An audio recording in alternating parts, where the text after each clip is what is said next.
Olá amigos da TV Alego, sou Luiz Bercó, estou aqui mais uma vez para levar a todos vocês o nosso Esportes em Ação, sempre com as melhores informações, por isso que nós somos todos os esportes e para desporto e tudo que diz respeito aos esportes em geral. Nós estamos aqui sempre dispostos, sempre abertos a falar sobre as modalidades esportivas e quem faz esporte no estado de Goiás, no Brasil e muitos goianos que nós temos que são orgulho, não só goianos, são orgulho nacional e são orgulho internacional, como a nossa convidada de hoje, que é a doutora Thelma. A doutora Thelma, ela além, bom, tem que falar o nome completo, né? Eu vou falar só o nome e o sobrenome, doutora Thelma Merjani, que além de ser esportista, de conhecer o esporte na prática, conhece também a ciência esportiva como psicóloga que é. E a doutora Thelma nos honra mais uma vez aqui na TV Alego, pela primeira vez, com a sua presença e trazendo para nós as melhores informações sobre tudo o que acontece no esporte, principalmente essa parte psicológica. Hoje, psicológico no esporte é considerado muito importante, tão importante quanto a parte física e técnica. Quem pode nos responder é ela. E com muito prazer, nós fazemos a apresentação da nossa convidada, a doutora Thelma, psicóloga. Doutora Thelma, muito obrigado pela sua presença mais uma vez. É sempre com muita deferência, né, que você aceita nossos convites e para nós isso é muito importante. Obrigada mais uma vez, é sempre um prazer falar com você sobre esporte, com o esporte, para o esporte, né? É um prazer enorme, é um tema, é uma ciência que eu gosto muito, estudo. O esporte está, eu falo que o esporte está também no meu sangue, no dia a dia. A minha formação é em psicologia, fui buscar conhecimentos também em mestrado, em função de saúde, em perceber o ambiente de saúde onde o ser humano está inserido, né? Buscando sempre a saúde psicofísico, mas num contexto realmente de resultados, de vida, de qualidade, de bem-estar, né? Então, a psicologia é sempre uma alegria, é sempre um prazer falar sobre a psicologia e principalmente com a psicologia no esporte. Psicologia no esporte. A senhora falou aqui agora sobre uma coisa que é muito importante na prática esportiva, né? Porque a doutora Thelma é uma pessoa jurídica, vamos chamar assim. E a Thelma atleta é uma pessoa que se destacou e destaca muito em diversas modalidades esportivas. Quando nós falamos essa capacidade de psicomotora, psico isso, psico aquilo, o psicológico hoje no esporte, eu já vou começar com essa dúvida aqui, se for possível nós deixarmos bem claro para quem nos acompanha. Dizem os narradores, os comentaristas esportivos, que hoje, principalmente em algumas modalidades, que hoje o psicológico, o físico e o técnico, uma coisa anda junto com a outra. Uma não anda separada da outra, como era antigamente, que a gente ouvia falar muito e praticava-se muito, não é, o esporte, cuidando da parte técnica. Depois começou-se a cuidar um pouco da parte física também, posteriormente muito, e hoje parece que quem comanda tudo é o psicológico. É um conjunto, né? Como eu falo sempre, é uma saúde psicofísica. Eu preciso ter o equilíbrio e a importância de ter uma equipe multidisciplinar, onde todos os profissionais visam, principalmente atleta de alto rendimento, e os outros atletas da mesma forma. Então, a importância de ter o equilíbrio entre a saúde mental, entre o físico, a alimentação, enfim, todo o processo para que o desenvolvimento seja alcançado.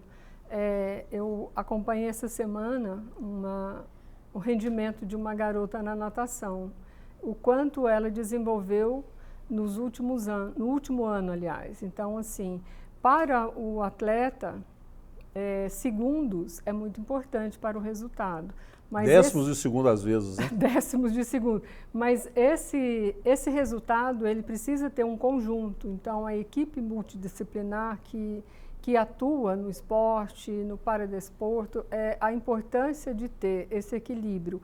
Mas não sendo uma atleta de alto rendimento, uma escolinha, enfim, alguém que pratica uma modalidade, mas que também gosta de competir, e tem ranqueamento para todo o contexto no esporte que ele pratica, a importância de ter esse equilíbrio na saúde, né, mental, na saúde física, e a alimentação é a base, né? O equilíbrio alimentar também. Aí entra toda a oxigenação do corpo, a musculatura, o equilíbrio para que o resultado dentro da modalidade seja alcançado. Seja positivo, né? Seja positivo. Você falou uma coisa muito interessante aqui e eu vou bater nisso. Vou aproveitando. Aqui Vamos conversar. Nós não temos pauta, né? É um bate-papo. Eu vou aproveitando. Conversando. Exatamente, vou aproveitando cada gancho e vou entrando nele. É iniciação esportiva. A iniciação esportiva, iniciação né? Os projetos de iniciação esportiva. Exatamente, eu sou fanático por isso, trabalhei muitos anos com iniciação esportiva e sei o que significa isso na formação do ser humano. Não só na formação de um grande atleta, mas na formação do ser humano. Do ser humano, né? Não é? De um grande homem, de uma grande mulher. Para o desenvolvimento humano. Exatamente. Não importa se é esporte, se é paradesporto, nem modalidade esportiva. Como a psicologia vê aí, às vezes, o comportamento de alguns pais, de alguns técnicos, de alguns dirigentes, é normal exigir, ou deve ser normal exigir de uma criança que ela tenha um alto rendimento quando não tem idade suficiente, nem para entender o que está fazendo, nem para entender a modalidade, nem sabe se é aquela modalidade dela. Nem sabe se é aquela modalidade, né? Às vezes o pai tem a frustração dele e joga em cima do filho. A psicologia é uma riqueza enorme, né, de atuação nesse processo, tanto que a psicologia do esporte, ela fala assim, a ciência, psicologia, contribui muito para esse desenvolvimento. Nós temos que olhar a psicologia como uma ciência que está infiltrada para ajudar o esporte. Exatamente.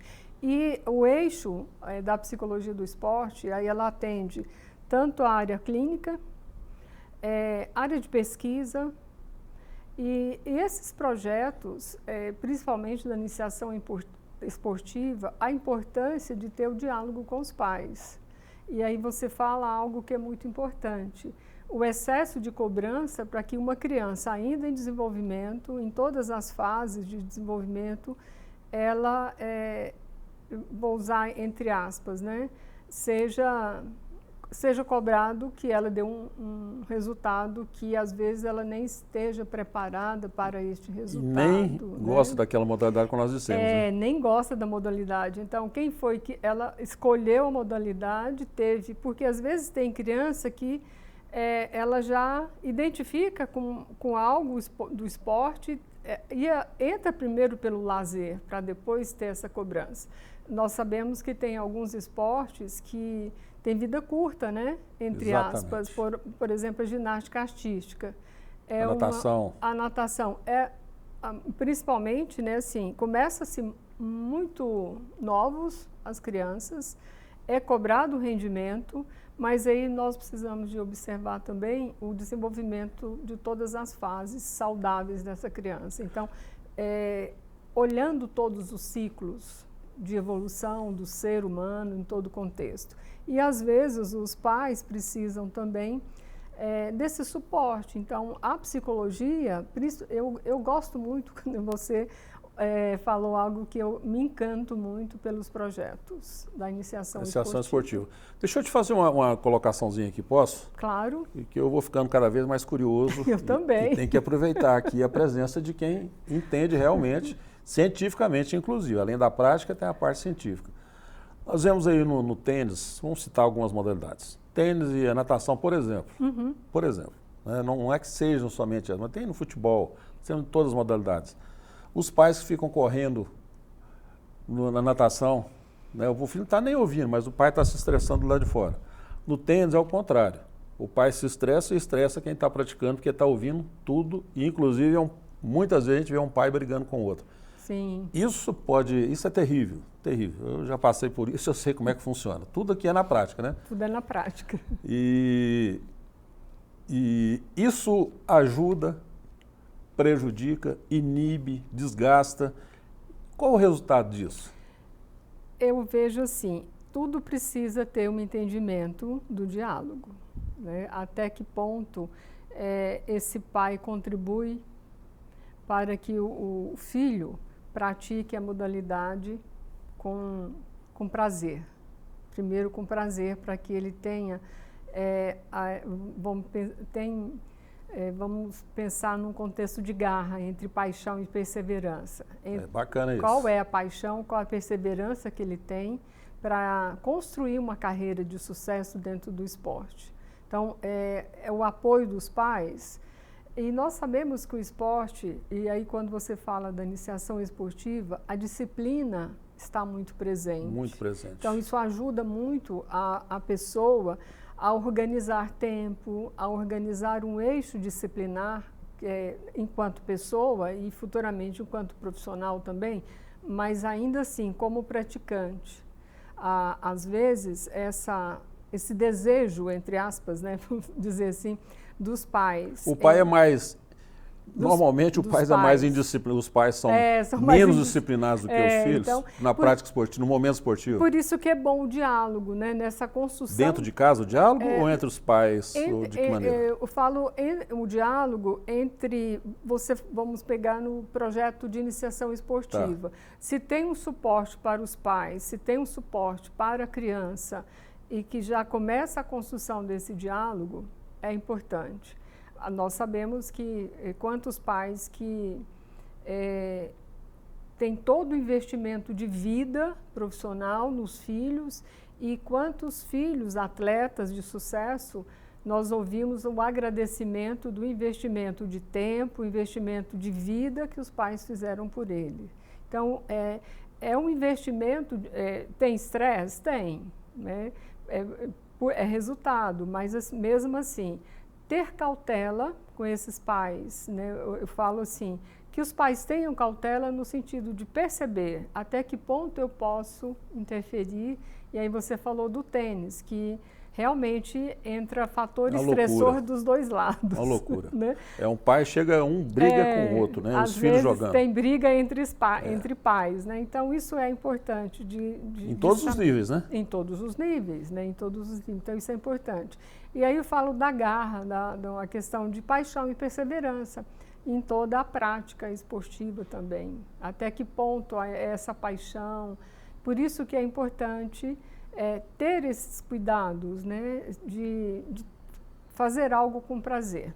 E o resultado depois também ele virá como uma conquista prazerosa. Prazerosa, para ambos, né? Para ambas as partes. Doutora Thelma. Te respondi. Respondeu claramente. Nossa Senhora, muito bem respondido, por sinal. Muito bem colocado, por sinal. Não foi nenhuma resposta, foi uma aula, né? Mais uma aula. Aprendizado. Nós temos alguns exemplos. A gente começa a falar em iniciação esportiva, vai ficando uma coisa muito apaixonante. É verdade. Muito apaixonante. Nós temos muitos exemplos de atletas que são filhos de técnicos. Atletas, filhos de técnicos. Isso aí é uma coisa que às vezes é vista de uma maneira pejorativa, mas que o filho precisa superar até se, né? Filho do fulano, por isso que joga, filho do Beltrano, por isso que joga. Precisa ser melhor e melhor. E o pai, às vezes até de seleção brasileira, nós temos dois exemplos claros, né, do Hélio Rubens com o Elinho, que foi seleção brasileira, jogador e técnico de seleção brasileira, e o filho jogador de seleção brasileira. E o Bernardinho, no voleibol, com o Bruno. Que todos os dois foram os melhores do Brasil e estão entre os melhores do mundo, né? Essa questão, ela chega a ser uma coisa, às vezes, né, que prejudica o desenvolvimento inicial da criança com esse tanto de coisa pejorativa, né, que vem, porque é filho do fulano, por isso está jogando, mas eu sou melhor do que ele. Aí o pai, vai jogar, não é porque é meu filho, é porque é bom mesmo. Porque tem capacidade para isso, né? Tem competência. Competência para isso, como tem, né? Os que nós falamos. Como tem, né? E são bons atletas. Como é que a gente poderia analisar isso aí? Tem influência? Olha, eu volto no diálogo, né? A importância de ficar bem claro os papéis. Então, a partir do momento, e eu vejo que eles fazem muito bem isso, né? Isso é bem definido. Separo bem as coisas, né? Então, assim, quais são os papéis? Papel de pai, papel de técnico. Então, aí tem que existir o respeito. Porque é meu pai que é o técnico, eu posso, né? Então, a importância do respeito na relação bidirecional, tanto do atleta com o técnico, não é o pai, mas é o técnico, E aí separar esses papéis que às vezes é a sabedoria de realmente trabalhar profissionalmente nesse sentido. E é um ganho. É um ganho, então, né? essa relação bidirecional nos papéis é muito importante. Então, onde há o respeito, onde há todo o contexto. Ah, mas você está jogando porque é filho do técnico, enfim, né? Eu lembro sempre de uma metáfora, uma brincadeira infantil.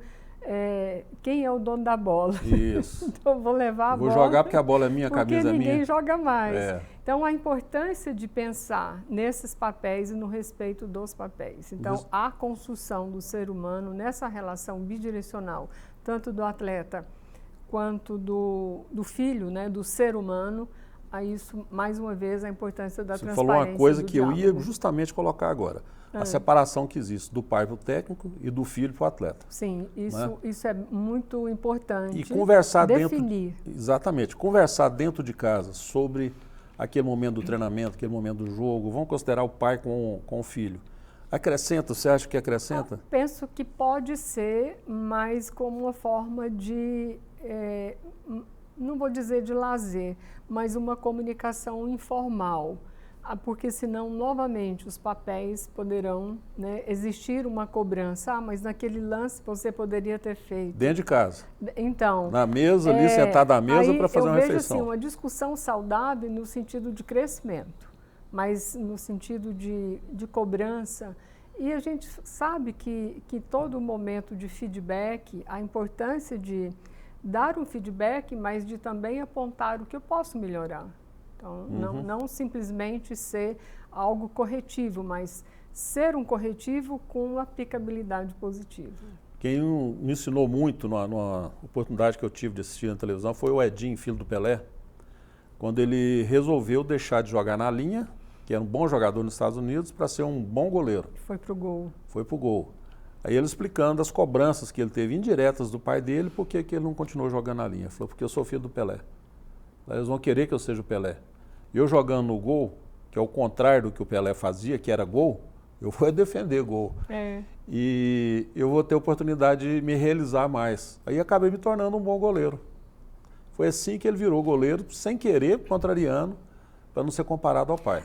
E entra em uma imagem muito forte do pai. Uma imagem pesada, né? Então, essa imagem de cobrança, às vezes, é uma cobrança no próprio contexto de vida dele, né? Tanto do esporte quanto meio social, familiar. Então, assim, aquela referência é muito forte, né? É muito então, forte. Quebrar esse paradigma para ele também deve ter sido algo que ele deve ter vários momentos de reflexão. Então, mais uma vez eu falo da importância psicofísico. Tem a mente, né, todo o equilíbrio mental, até para tomar uma atitude de dizer, olha, até aqui ok, agora eu vou mudar, não quero mais jogar na linha, vou pro gol. Não quero mais, vou pro gol. Foi isso que ele fez. Eu falo isso aí porque eu sou filho de técnico, meu pai foi meu técnico, mas nunca me ensinou.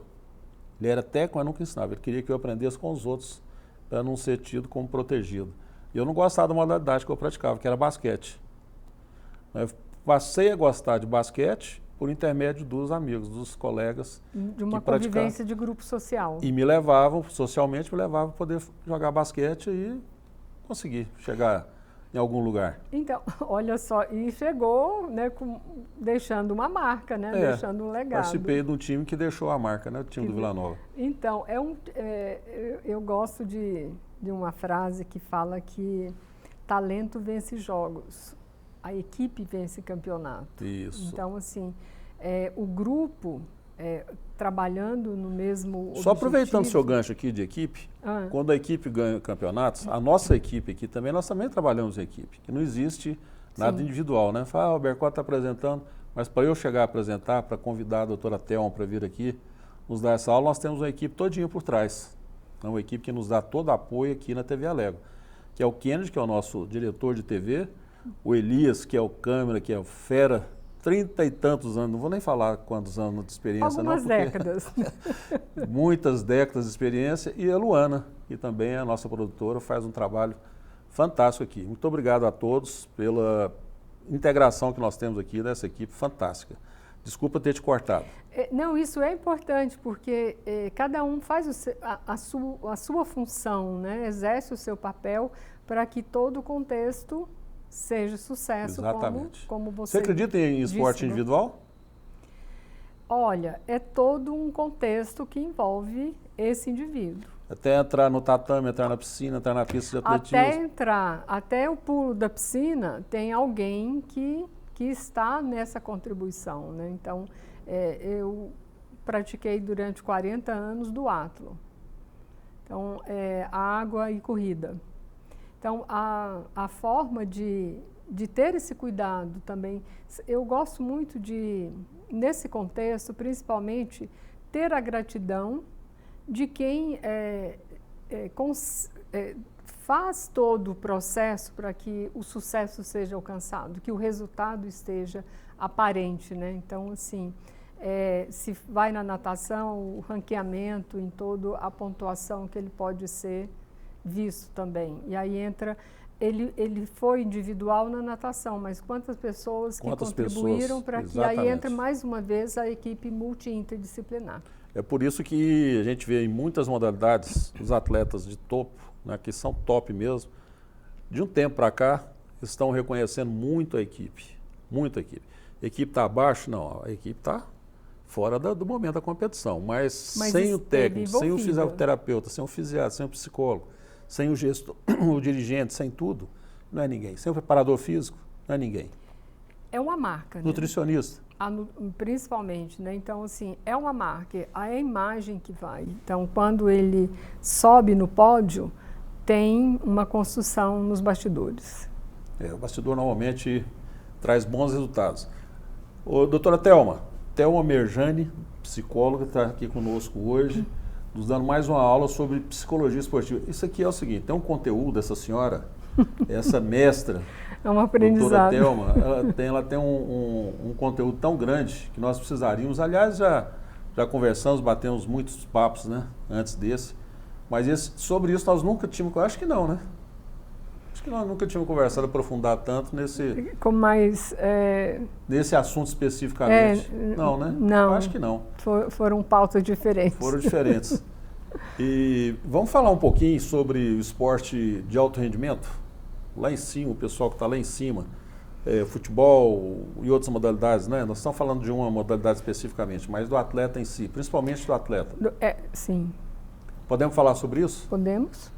Esse trabalho que é feito profissionalmente, hoje, ele é muito reconhecido, muito valorizado, as pessoas são valorizadas. Já que nós estamos falando em equipe, sim, vamos valorizar quem está nos bastidores. Quem está nos bastidores, exatamente. Você tem uma experiência, larga experiência, né? Eu vou dizer larga porque deve ter sido muito proveitosa. Como sempre, você tira proveito de tudo. Além de transmitir muito, tira proveito de tudo. Vou aprendendo. Está sempre aprendendo e sempre evoluindo, né? E quem está convivendo também evolui. Mas aquela experiência que você teve trabalhando num clube profissional, foi no Goiás? Não, com futebol não. Foi um curto espaço foram palestras em um time, não foi no Goiás. Não foi na convivência no dia a dia, não? Não foi na convivência do dia a dia. Eu atendi pontualmente um time de vôlei também. Eles estavam fechando todo um ciclo de competição e era a semana final, né, para entrar na elite do vôlei. Então, nós fizemos um trabalho muito pontual, foi um trabalho emocionante, gratificante, né, de ver Quanto tempo durou esse trabalho, ver resultados? Uma semana. Uma semana? Porque era o tempo de convite que eu recebi para trabalhar com o time.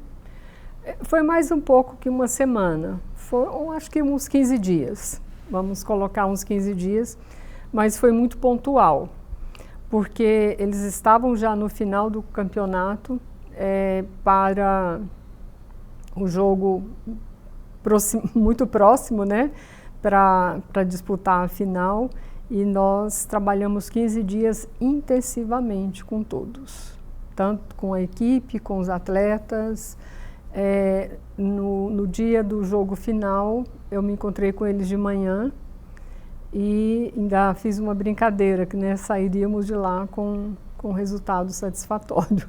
E foi realmente uma emoção, uma gratidão muito grande, porque foi um trabalho com muita resposta positiva de todos, de aceitação, porque existe o lado também que, né, a figura do psicólogo, né, o que esse profissional está fazendo, mas foi bem gratificante. De que maneira o psicólogo pode interferir no rendimento da equipe, no rendimento do atleta ou dos atletas?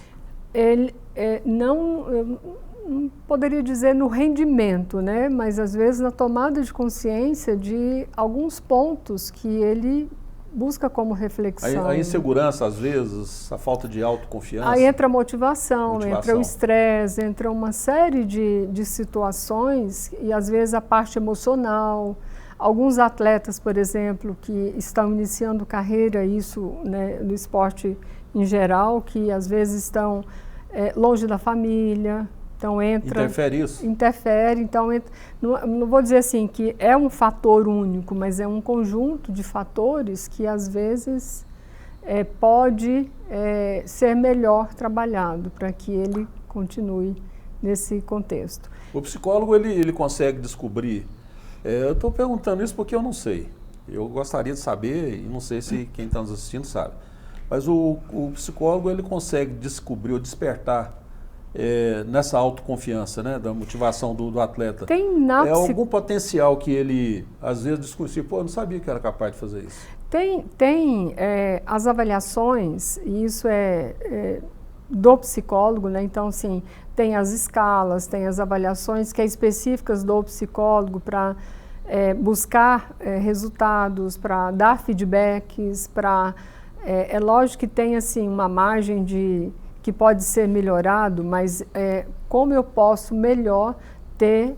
É uma avaliação como um profissional, avaliação de desempenho. Uhum. Então, assim, o que o psicólogo pode trabalhar, quais as ferramentas, vou falar assim, quais são as ferramentas dentro da psicologia, que é específico do psicólogo, ele pode utilizar para ter um trabalho específico, dar feedbacks,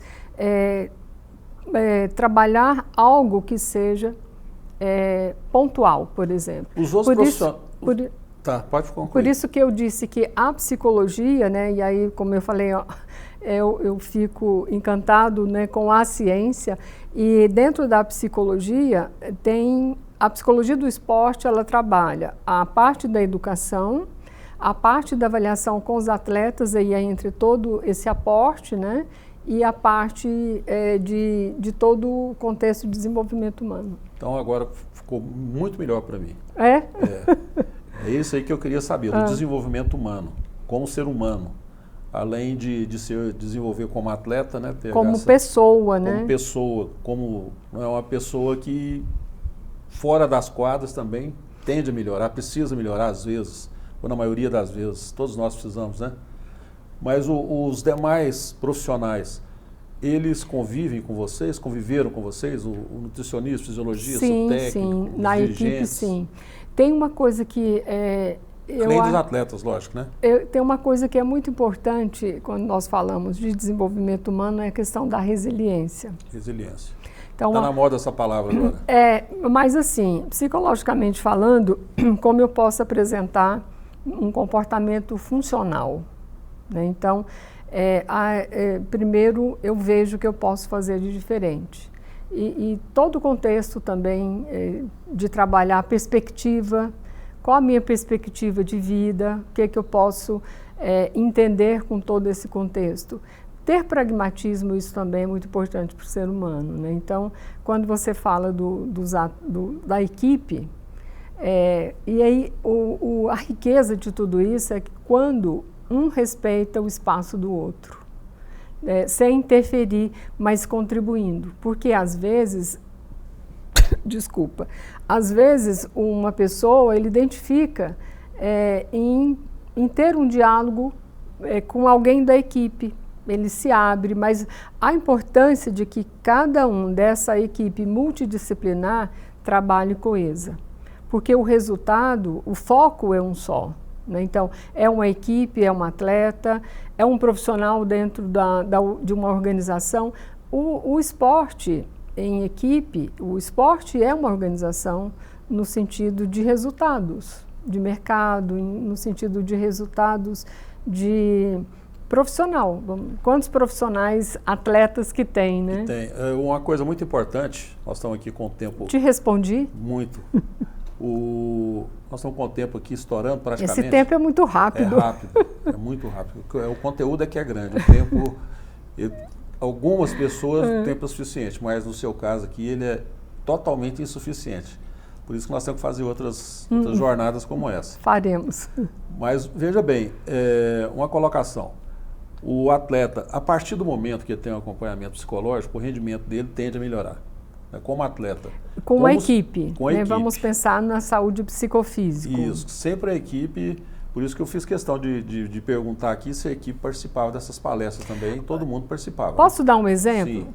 Que esse exemplo, assim, ele é muito rico, que é a caminhada ecológica. A caminhada ecológica.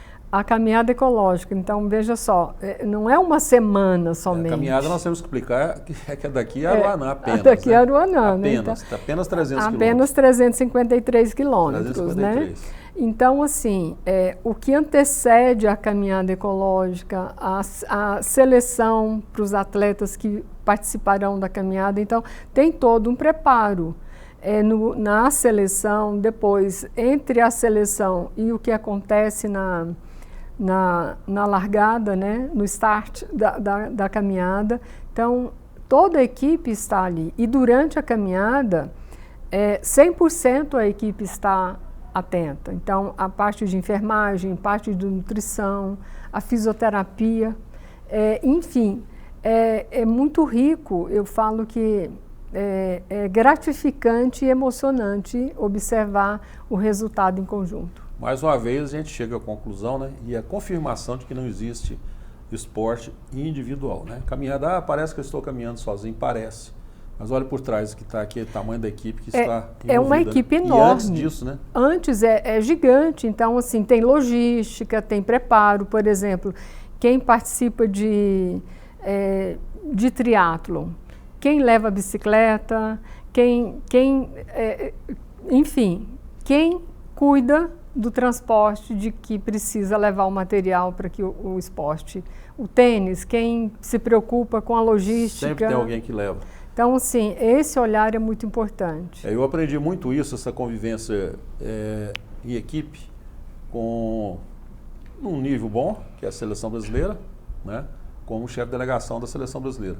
Aí eu pude observar modernamente o que representa uma equipe, porque ali as pessoas não mexiam, não tinha tempo para o feminino, com Paula, com Hortência, com tudo. Sim. Elas não podiam se preocupar com o material, porque senão ia acabar desconcentrando. Perde o foco, né? A atenção concentrada precisa estar 100%. Exatamente. Aí tinha o psicólogo que preparava, tinha isso, tinha aquilo, tinha equipe de apoio completa. As preleções, né? As preleções. E o psicólogo participava de todas as preleções. Isso é importante, porque, olha só, a nutrição já passou, o físio já passou, é o momento de... E agora, né? O que fazer? E agora? Agora você enfrentar só os Estados Unidos. Só os Estados Unidos. É só final do campeonato, né, a Copa América, por exemplo. Só final da Copa América com 16 mil pessoas assistindo. Olha só, então, só isso. Esses adoecimentos, né, emocionais também precisa de ficar inteiros para tudo. Cada atleta que você olha parece que está mais tenso que o outro. Só até a bola, até pegar na bola. Depois que pega, acabou tudo. E você passou por isso, né, também? Felizmente sim, felizmente. Eu joguei basquete até 23 anos. Não joguei mais, então mudei de esporte. Mas tem uma história no tênis que eu gosto muito. É uma partida final, vou deixar o nome dos atletas em off. E era o saque final. E o juiz de linha deu bola fora. Então, com certeza, o outro fecharia o set. Só que o atleta que recebeu o saque, ele pediu um tempo. Ele observou que a bola pegou a linha. Então, ele fez uma reclamação contra o próprio jogo dele. Vamos pensar, ele podia ter deixado. Em favor do adversário. Em favor do adversário. Mas isso, olha só, né, dentro dessa construção quando nós falamos de desenvolvimento humano, de ética, de todo o contexto, né, a importância de ter esses momentos também. Então, e ele perdeu o jogo. Perdeu, mas foi com a consciência tranquila, né? Foi com um caráter, né, de falar, olha, não tive o ponto. E o interessante foi que o locutor ainda no jogo disse o seguinte, ele perdeu a partida, mas ganhou muitos amigos e respeito. Exatamente. Então isso também é importante, né? Aqueles milésimos de segundo que você encosta a mão na borda da piscina faz uma diferença enorme. Para encerrar aqui, já passamos 3 minutos, mas só para encerrar, a ética no esporte, então, hoje ela ainda existe? É a ética do cuidado, né? É para o ser humano, né? Para o ser humano, os valores. Ainda existe, será? Então, a importância é uma construção. Eu acredito nessa construção de ser humano, Bercó. É isso Eu aí. acredito nesse processo de valores, né, de ter... tem um neurocientista que eu gosto muito dele. Ele estudou durante muito tempo sobre depressão, tristeza, e ele, em algum momento, ele mudou uma chave, que é o Richard Davidson, e atualmente ele estuda sobre afetividade emocional. Então, ele tem 4 chaves para o nosso bem-estar. A resiliência, perspectiva, então eu vou construindo uma história. Aí entra a questão do legado, né? Que legado que eu vou deixar? Então, como deixarei? Entre a imagem, entre a marca, para deixar esse legado. Então, ele fala sobre essas 4 chaves, que é a resiliência, perspectiva, atenção, foco e naquilo que eu tenho como proposta. E a 4ª chave dele é sobre a generosidade. Generosidade. Então, assim, ser generoso com você, com quem está com você, na relação interpessoal, na relação social. Então, isso também é muito importante. As cobranças pessoais, elas prejudicam ou ajudam? Só para nós encerrarmos. A cobrança... Vou colocar com chave de ouro. Pessoal? Com cobrança pessoal. Então, às vezes eu me satisfaço com que... Pô, eu podia ter feito melhor. O perfeccionismo, né? O perfeccionismo, ele pode, às vezes, né, ser um fator impeditivo ali, porque eu estou sempre... É lógico, nós precisamos sempre buscar uma melhoria contínua, mas eu não posso... Sabe, é como você estabelecer metas, estratégias, que você sabe que serão inexequíveis. Aí entra o índice de frustração. Também, que costuma ser grande. Que costuma ser grande. Muitas vezes costuma ser grande. Fechei aqui a pasta. Sabe por que eu fechei a pasta? Porque fechou o nosso tempo também. Mas olha, gratidão. Falar mais uma vez sobre a ciência, né, a psicologia, é um prazer enorme. Falar sobre o esporte é gratificante. Eu falo que eu tenho uma alma... Tem dentro de casa, né? Esportiva. Uma sequência também dentro de casa, que eu sei disso. Tem todo o contexto, então a importância de ter essa saúde psicofísica, como falamos no início, para que resultados venham, mas com muito prazer e saúde também. Muito prazer, muita saúde, muito respeito. É o bem-estar e a qualidade de vida, né? Exatamente. E isso tudo tem uma palavra-chave no mundo que eu aprendi na marra, chamada... A palavra, olha o nome da palavra, né? Já estou fazendo uma redundância aqui, mas a palavra é disciplina. Quem tem disciplina consegue chegar onde a doutora Thelma, talvez consiga chegar onde a doutora Thelma, com todo o seu talento, chegou. Muito obrigado a todos, muito obrigado à nossa convidada, muito obrigado pela aula que nós recebemos, foi uma verdadeira aula que não tinha tido ainda, já tive algumas, mas essa foi muito específica. Obrigado a todos vocês aqui na TV Alegre que acompanharam nosso Esportes em Ação. Agradecendo mais uma vez a doutora Thelma Merjane por ter estado aqui conosco, psicóloga que nos deu uma verdadeira explanação sobre a psicologia no esporte. Obrigado a todos e até a próxima. Obrigada.